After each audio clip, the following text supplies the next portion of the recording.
In the spirit of Thanksgiving and all the observances that come along with it, this time of year there seems to be advice that just shows up everywhere. Just practice gratitude. Like it's a magic fix for everything, right? Yeah. Tell that to my ADHD brain that can't remember where I put my phone. Once bought a gratitude journal. I think I wrote in it like twice and then probably lost it under a pile of laundry for like 6 months. Still don't know where that thing is actually. Yeah. For today, we're talking about real gratitude, what it is, why it's important, why it's hard for ADHD brains, and how to make it actually feel good instead of force. Welcome back to Angry on the Inside. I'm Jessica. And I'm Jeannine. We're certified ADHD coaches, but this isn't coaching. We're not therapists or doctors. We're women who have ADHD, sharing our experiences and the lives that we've lived. Take what resonates, leave what doesn't. Just remember, you're not the only one who's angry on the inside. What even is gratitude? I think of it as awareness and appreciation. Just noticing and appreciating what's good, big or small, even when life's chaotic. And it's not about ignoring the hard stuff or pretending everything's fine and none of that toxic positivity shit. It's more just saying like, hey, this tiny thing, it went right today, and I'm going to let myself feel that. Gratitude does not equal toxic positivity. It's kind of funny because toxic positivity came up this morning. I was at my doctor's office, at the short stay oncologist office, and so a rather serious office, right? And on the backboard, it was quote of the day, talking about being grateful and having faith that everything is going to work out, right? What are you feeling down about? I don't know. I'm in the oncologist's office, so probably some things are going on. Yeah. All these people walking in are seeing this freaking quote. Dude, now that I think about it, it makes me mad. And I was thinking this is sort of toxic positivity. I'll work out, but it's not going to be fun. It's going to be hard. And what's wrong with acknowledging that? I found something Yeah. I have plenty of things to be grateful for when I go there because most people are amazing. I was just saying, with the quote that for sure that just happened to be some toxic positivity that I ran into today. And I was like, well, that's some random ass shit. Well, I was going to ask, what are some ways that you feel you show gratitude when you're in the moment? I think I have gotten a little bit better at taking that pause, even just kind of taking that deep breath and grounding yourself and acknowledging what's going on. Recognizing a calm moment within all the chaos. I'm not going to say my day is great when it sucks, but recognize that there are moments that I'm grateful for that are good. Does that make sense? Makes total sense. When we're talking about gratitude, to me, with the gratitude, it's a case of showing gratitude in life, not exactly showing gratitude towards someone else, but taking in the moment and having gratitude for your life and what's happening in your life. And this is an interesting moment too, that we have to make sure that we don't fall into sort of an ableist cycle. We have to make sure we're not saying, oh, well, I'm grateful because thank goodness I don't have it as bad as them. That is not gratitude. That is ableism. There's a big difference in there, and we have to make sure that we stay conscious of that because our brains can easily switch over to, well, we have it better because it's not as bad. That's not a signal of gratitude. That's a signal of not healing and not being good enough and not validating your feelings. So total opposite. If you're going around thinking, oh, I'm so grateful I don't have as bad as them, if that's the way you look at things, that comparison is, guess what? They're going to have it better than you. That's an interesting perspective I hadn't thought of, the comparison issue, because comparison isn't gratitude either. Comparison is the path to envy. You might have it better than somebody else, but guess what? I can guarantee you there's 100 other people that have it better than you. Yeah. That's the way you look at it. There's always going to be someone who's prettier, smarter, richer, has a better life, has better health, has all of that. So you're not, that's not you being grateful for what you have in that moment. Gratitude isn't about ignoring the hard stuff. It's about letting that good stuff count too. If gratitude is just noticing what's good, why does everyone say it's so powerful? When we talk about gratitude practice, some people might just roll their eyes. Others might take the term seriously. Sort of depends on the person you're standing in front of. But there is actual science behind it. Studies show it activates dopamine and serotonin, which are the same feel good chemicals that our ADHD brains often run low on. When I actually take time to notice the good, my brain feels like kind of a runaway train. I mean, I call it like the we moment or flitting. Those are my terms for when I feel that way because it's like when I'm in the zone and I'm excited and I'm feeling good, I'm just flitting from one thing to the next. I'm just so like joyous. And there are times I can wake up in the morning and just be so joyous. I can't even like stand it, right? I am joyous. And, that is the way I am showing my gratitude is through my joy and my happiness and my energy in that moment. And it doesn't happen every day, but there are things that I don't exactly know like how it all connects. But for some reason, I will say if gratitude and joy combined together, it would be for me when I wake up in the morning and I have just these amazing days where I feel so good and just so thankful to be standing where I'm at, Yeah. you know? Um, and I want to say too, when we're talking about gratitude practice, you know, and we're discussing these studies and what goes, on in our brain, and we tell ourselves, we've talked before, like rumination cycles. We know there's proof that if we verbalize what's going on in our heads, we can break a rumination cycle. Yes. So wouldn't it make sense that the way we talk to ourselves can influence the production of our serotonin and our dopamine and what's going on in our brain? They also show easy proof that like watching something on TV, right? If we see someone fall, we've talked about this. If we see someone fall, if we see someone knocked over, our brains can react in the same way that they would as if it actually happened to us. So it's not hard to believe that the same thing can happen, but in a positive way in this gratitude practice.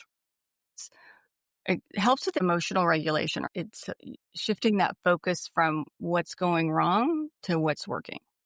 That is good too. What's going wrong to what's working? There's so many caveats to this, in my opinion, that we miss out on gratitude. Our perfectionist cycles, we try to be perfect, we try to get all these things right. We don't appreciate the errors that we make, and that a lot of times errors end up creating new ideas, new ways of doing things that have never been done before. No one would know to do it had they not made the mistakes to start with.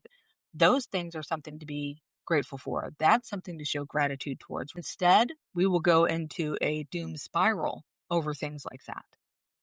Learning to do this, it increases self-compassion. And you may be thinking they're only talking about gratitude because it's Thanksgiving. Gratitude, giving thanks, being thankful, all those things. But we're also talking about it because it is so easy for us in the neurodiverse community to be so self-negative. Negative to the point that we just make ourselves physically sick. And this practice, this is part of what really will build emotional regulation. It will help to teach you to shift focus and increasing that self-compassion and that self-love away from self-criticism. That's huge, huge for me. And I never realized how incumbent it was and how heavy it was for me to carry around so much of what I do. And I truly did feel that I thought that I did practice a gratitude mindset Hmm. because I would always, say, thank you. And I'm a religious person, spiritual person, thank you, God, for all the things that I have and all the things that you've done for our family. Thank you for all the, the blessings that we have, all these things. But I'm still telling myself I'm not good enough. I'm not making the mark. This isn't right. I shouldn't be standing in this space. I'm not meant to stand in this space. All these things. It's absolutely off point. I'm reading this book currently called The Middle Finger Project. And she has a section in there about gratitude and what it sort of looks like and how women, it is so hard for women to actually experience gratitude, to be even just excited about so many things because we feel we're undeserving of it. Exactly. Um, and I think that's what really can block us in and why this is actually just such a real topic that you may not realize is actually something that can impact your life. And getting ready for this episode, Jeannine was far more educated about this than me, and us reading up on it and things, it really just I'm a little bit shocked at the impact that this actually does have on us, and I just hadn't thought through it at the level that Jeannine was already recognizing it. It is that rewiring. I mean, you start to build up that resilience. If you can start changing at least some of those thought patterns from being that constant self-criticism, to start noticing what you do right, like not focusing on those mistakes. And with ADHD brains, it is so easy for us to look at the negative, especially look at what we think is negative about us. We've always heard too much, too little, not enough. Trying to take a moment to focus on what are the good things? And even if it was a mistake, sometimes you look back and it's one of those, if that hadn't happened way back when, this good thing wouldn't have happened. Right? And I think what's really awesome about it, you said, it rewires the thought patterns. I love that it literally rewires your brain. So many people don't know about neuroplasticity. And though the concept has come across in the last few years, it's definitely been proven that our brains continue to make new connections and new neural pathways our entire lives. It's definitely a case where it is not ever too late Exactly. to help your brain and help your body become more resilient and more healthy by actually putting these things in place and truly starting to feel them. I was surprised reading up on this of the science, the proof that showing gratitude can really improve depressive symptoms. It can shorten the frequency and the duration of a depression episode. I was even reading like writing a gratitude letter to somebody. The dopamine effects last for weeks. Um, I think again, it's just because you're trying to rewire, moving away from what's the negative and to what's the See, positive. I could definitely see that because I have written gratitude letters. I actually, in the last few years, I started writing actual handwritten letters into like the cards that I will send. Uh-huh. And I actually take the time to really think them through and write them out and be intentional towards that person, especially in thank you notes. Yeah. It's one of those things. I know we're talking about our own personal gratitude, but extending that gratitude out, I will say that is something that I truly enjoy doing, though I can't help but hear the person in the back of my head being like, man, I hope this person doesn't think I'm a freaking weirdo by writing this 3 paragraph thing in the card. If they do, I won't have to send another card. Yeah, you won't have to be grateful for them anymore because they'll be gone. I'll be grateful for them, but they'll be missing out on that extra card this year. I'm just saying, they're coming off the Christmas list. Yeah. But I think too, our brains, when we're focusing on negative stuff, we tend to focus a lot on ourselves, which I hate thinking that way because I feel like I'm not a self-centered person. And I don't think you can necessarily call it self-centered. It's just our brains, we focus so much on what's going on for us. That gratitude letter, you're stepping outside yourself. You're giving your time and yourself to that person, which I just think is such a gift. And most of us don't get to hear enough good stuff about ourselves, no matter what, you know? Yes, we're really hard on ourselves, but I think in majority of people are hard on themselves. We just have our special way of being hard on ourselves. I can see where it is stepping outside of ourselves. I think, with ADHD, I know a lot of people feel like we're very much me, me, me people, where it's more, at least for me in my perspective, I feel like it's a case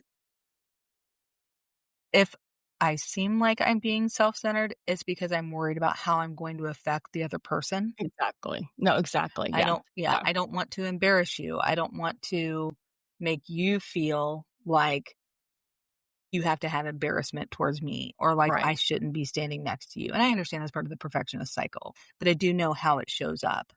Um, my husband and I, when we were first dating, I was trying so hard to make a good impression on his family. And it was a christening or something, and I couldn't find a shirt to wear. And I was so upset because I didn't have a clean shirt. So I ended up putting on a shirt, and then I'm totally paranoid thinking the shirt, I can smell the shirt. Yeah. I'm Yeah. sure the shirt was fine. And we get in the car and we're driving, and I'm just all upset and I'm just spiraling. And he looked over, and this is the only time he's ever said it. He looked over and he was like, Jess, it doesn't have to be all about you. And I remember being so upset because I was like, it's not about me. I don't care what I wear. It's QRST. about Yeah. you. Exactly, QRSD for sure. I was like, "I'm trying to do this for you so that you wouldn't be embarrassed of me Mhm. Yeah. being there. I'm trying to represent for you," but that's just not the way it comes across when we communicate it to other people. Yeah. Wow. And that's such a good point too. Your perfectionism is so much more about, but I want it to be perfect for you. Mhm. And you're like, yeah.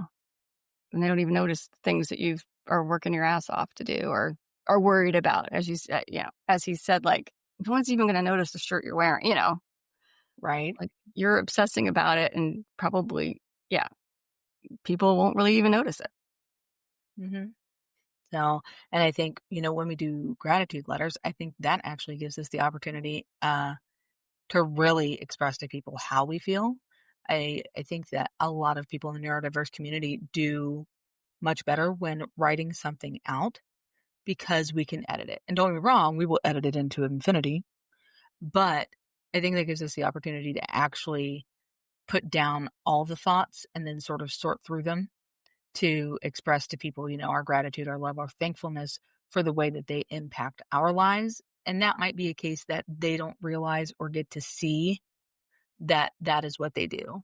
Maybe the moral to that one is maybe handwrite out a gratitude letter to another neurodiverse person that you love. Because I don't know about you, but if I get a long written note, I save it because they're few and far between. It takes practice. It's kind of like strength training, but the small weights work as much as the big. You don't have to start out lifting 20-pound weights. You can start out lifting 1-pound weight. It sounds great in theory. Um, so the tricky part is actually implementing it. Why is it so hard for people with ADHD to actually do this? Just say it, gratitude can feel impossible when your brain is in chaos. Same, same. You know, ADHD comes with time blindness. And I think a lot of times, I can be so focused on what's next and what went wrong that I don't pause to notice what's good. And that can be a hard part for me. And then all of a sudden, like things will be in total chaos. And then somewhere out of the blue, it'll just smack me in the face. You mentioned time blindness, but I think it's about how these things all run together. You got time blindness, impulsivity, how we're fast, our brains are always moving. It's just, you're right. It makes it so hard to just pause and reflect and to just be focused on that moment. Because it seems like we're either freaking out about what comes next or we're freaking about what just happened and psychoanalyzing, ruminating on, gosh, did I sound as dumb as I think I sounded? Does that person think I'm dumb because I sounded really dumb? And He started to say like psychoanalyze ourselves, which I totally do. We have all read so many freaking books about neurotypical behavior. And then we read all the books about neurodiverse behavior. And we're just looking to see where we fit in. And we will just psychoanalyze ourselves into the ground. And sometimes that's not the greatest thing. We overthink and our brains are already wired. We notice threats and problems, the fight, flight, or freeze, and that rage that can get mixed in. At ADHD's intensity, and the positive can feel like background noise. All those challenges, they're just screaming in your face. They're all in the front. We got to stick our hands into whatever is solid, grab onto it, and pull it to the front of our brains to be able to see the positivity in our lives and understand the gratitude that we are meant to experience. just when, so you're in conversation with somebody is taking the moment to enjoy the conversation, enjoy their company, instead of, as I said, still being in your head thinking, what I said a minute ago, that was stupid. Did they think I'm dumb? Did that sound weird? Because right then you're not in that moment. You're going over what had happened. And then maybe you're figuring out like, well, I should say something to fix it so they don't think I'm weird. I'm not in that moment. I'm not grateful for that moment. I'm not enjoying that person's company. I'm not grateful for them. I'm too busy thinking that they think I'm weird because I said something stupid. Right. Well, and that's hard to get around. And the idea is to lean into our ADHD. This is one of those things we can lean into. We don't have to make ourselves small anymore. And we don't have to make ourselves even palatable.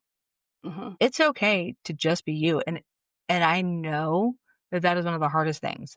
I know that I will slip back into masking very easily, but I've reached a point in my life where I'm done making myself small, and I'm done feeling like I'm not worthy. I'm worthy of being happy, and I am worthy of getting to enjoy the positives of me. Even in the last few years, I would have been like, "Oh, I don't wanna brag," or, "I don't wanna, like, throw my stuff around." Screw that. Screw that. The only people that don't wanna hear about the good things happening to you are the ones that are so fucking angry that they can't handle listening to the good things that are happening to you. And you recognizing those positive things and you having gratitude, I'm not saying you have to scream it from the rooftops, but I am saying that area of your life needs to be a guilt-free zone. Oh, God, that's so true what you just said. You remind me. I have noticed about myself, sorry, getting off topic, um, is when I'm, feeling, like, envious or jealous or don't like the good stuff, I something's going not well in my life, you know? It's like when I'm focusing, trying to I'm not happy for a friend because something good happened. I've always found, like, when I'm in a really low spot in my life, it's almost like that's how I can tell. If I haven't figured it out, I can tell by how I respond to others, um, if I don't focus on good stuff for everyone. Ooh, more things to think about. Thanks, Jess. Anytime, Jeannine. So, emotional dysregulation, rejection sensitivity, this can also make it hard um, when we're talking about gratitude or the lack of gratitude, just because we're struggling to actually be able to access it, especially when we're overwhelmed. And when we're overwhelmed is when we are feeling rejected and we are feeling as if we aren't good enough or that we have messed up or we have embarrassed ourselves or someone else or we've been weird. All of those things, they kind of snowball and they really do just all circle back to the same thing, which is that negative internal talk, which keeps us from being able to experience the positive sides of our brain and the positive aspects of our lives. When we check something off that to-do list, we don't get that bump of dopamine. We get a sense of relief. We don't get a sense of gratitude that it's completed or anything. We're like, oh, all right, one less thing. Oh no, here's the new thing. No. No, and that's true. When I had that gratitude journal, I think, is it felt like, "Oh, I'm supposed to do this. Oh, I'm supposed to be grateful." And it just started to feel like it was like another thing on my to-do list. And so then when I would realize, "Oh, I didn't write my gratitude journal," it was just like, "Ugh, I failed again. I didn't do something again. I forgot something again." And instead of being a positive thing, it was just guilt and shame spiral. Once again, I didn't do what I was gonna said I was gonna do. Forgot about something that I thought was important. If you went a whole day and you weren't grateful, that's okay. Tomorrow's the next day. I think that with the gratitude journal, my oppositional demand defiance would probably kick in and I'd be like, bitch, don't tell me what to do. I'm not writing about this. Don't give me that prompt. I don't want to write about this. That's Right? stupid. Or I'd be like, there's a whole page. Now I have to do the page. And then I start to write and then I make a mistake and I'd be like, no whiteout is going to fix this shit. And then it'd be ruined. The journal would be ruined in my brain, which is, awesome. But this is where my brain sits. Right. And it's okay to talk about it. It's okay to like admit we don't get it right. There's just things that we have to learn, like learning to give up on certain shit. You don't have to finish everything and you don't have to be ashamed of not finishing it. It's okay. It's all right to have an Afghan that's been sitting there for 15 years. As long as you've got the yarn sitting there too, hey, whose business is it? Somebody else will pick that shit up later. It's okay to start a gratitude journal and stop it because it wasn't working for you. Exactly. You got to find what works. Find your own joy. Maybe it'll work for a little bit. And then your brain will be like, yeah, it's not new and exciting anymore. So you'll find a different way of doing it. See, that is one of those things I think that a lot of people don't realize or remember, or maybe they realize after they get their ADHD diagnosis, is they try to do all of these things. Then the dopamine's gone and they're like, but it was working before. But it's okay that it doesn't work now. If you go in knowing it's only going to work for a while, don't be ashamed when you have to quit it. All those bullshit lines, quitters never quit. Yeah, Go. Yeah. whatever, or white winners never quit, or whatever. No, they quit all the freaking time. All the freaking time. Yeah. Quitters never win, right? Winners never quit. That when understanding ADHD is so important because then chances are really good that your brain is you're gonna be great with a gratitude journal for a week, 2 weeks, a month, 2 months. But you know what? Most likely at some point your brain's gonna be like, yeah, not so much anymore. And that's okay. That's just how your brain works. And you go into it knowing that, you know what, this journal is working well for me. And but maybe in 2 months it's not. And then I'll just find another way to do it. Right? Isn't it so freeing to just be chill about some shit like that where, like, you reach a certain point and you're just like, "Meh, okay. It's okay." That feeling of being perceived like, "Oh god, somebody's gonna see that writing journal on my nightstand and know that I haven't touched it because it has 3 inches of dust on Mhm. it." It really is just about finding how do I do it in a way that works with my brain for this moment, because my brain might decide later it doesn't like it. But for right now, what's working? What's doable? It's not that ADHD brains are ungrateful, but our brains are pretty busy just trying to survive half the time. It's in there somewhere. It's just lost in all the noise. So I guess the thing is trying to figure out is so what does gratitude look like when we do it in a way that actually works with our brain? How do we make gratitude feel doable? Forget the whole perfect morning routine. It's finding something that works for you that feels natural. I don't think you're being really grateful when you feel like it's pushed upon you or you're feeling forced. That doesn't seem very grateful. So find out what just feels right for you at that time. We can redefine what it means to practice gratitude. Small, flexible, realistic. A micro gratitude moment. Even what's one good thing that happened today. And it could be something like I knew where my keys were today. I made it out the door. High five. I know. I always get the micro and the macro like flipped around. That's always driven me crazy. Micro and macro. It's like transparent and translucent, Oh, that one too. It gets me.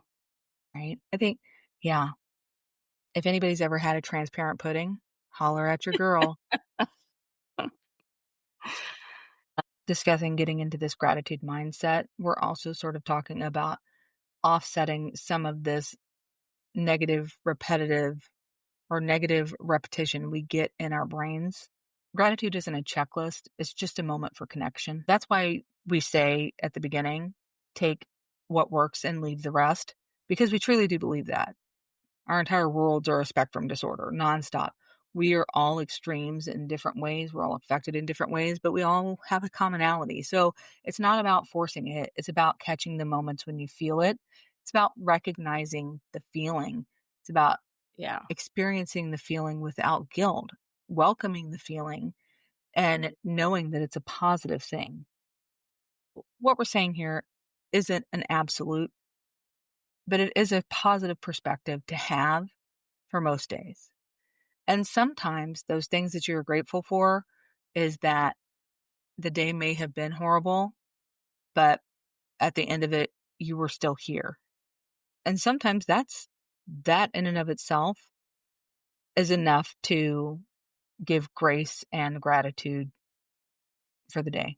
Yeah. It doesn't mean every single day is going to be in the way that you want it to be or that it won't be so terrible that you don't want to think of something gratitude wise. But we want to make sure that you know that even though it's not an everyday thing, it is a obtainable thing. Okay. So, moment of truth, Jess. What's one thing you're grateful for today? I'm grateful for you. I knew you were going to say that. And I'll tell you the 50 reasons why you shouldn't be grateful for me. Don't you see all my flaws? I do see all of your flaws, and I am grateful for you. Guys, Jess is one of the sweetest people I've ever met. I was going to say, I am thankful for you, Jess, but I'm also thankful I got a new kitty who I'm there. I'm so thankful for your new kitty So, yeah, he's very sweet. because I get to experience happiness through you and your kitty video. Well, and kitties are like, this little kitty just is like so full of joy, so happy. So, yeah. Kind of like, didn't we all start out that way? Anyway, we digress. All right. Gratitude doesn't fix ADHD, but it helps us to see ourselves through a kinder lens. At the end of the day, life is messy. The hard stuff and the good stuff can coexist. Doesn't have to be the black and white. We can live in that gray. I want to encourage everyone to try just a small gratitude habit. No journals required. And if there is a way that you practice gratitude, please drop it in the comments. We want to hear everyone's stories. We want to start to learn and know our audience and get to experience life with you as well. If this episode hit home, share it with a friend who gets it. Gratitude isn't about fixing your ADHD, but it's about noticing that you're already enough. Thanks for listening. We're 18 episodes in. Follow us, listen to us on all major streaming platforms. We'll see you next time. Ding, ding, ding.